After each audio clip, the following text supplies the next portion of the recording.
Guys, normal lang na nakakapagod ang trabaho. Wala namang trabahong di nakakapagod. Basta't sa malinis na paraan na kumikita ka, goods na yon. At huwag mo isipin ang pagod mo sa trabaho. Ang isipin mo ay may maipakain ka sa pamilya mo. Mahalin mo ang trabaho mo kahit nahihirapan ka pa. Kahit may mga taong sobrang baba ng tingin sa'yo. Minsan nga, tatanungin ka pa kung anong trabaho mo. At doon binabase yung level ng respeto na bibigay sa'yo.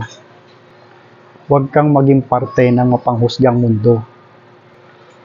Ang nakakapagod lang naman yung meron kang kasamahang sip-sip at feeling bossing at feeling amo sa trabaho. Samantalang pares na naman kayo empleyado.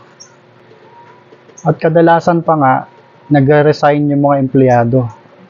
Hindi dahil sa pagod or hindi na nila kaya yung trabaho, kundi sa mga taong feeling tagapagmana ng kumpanya.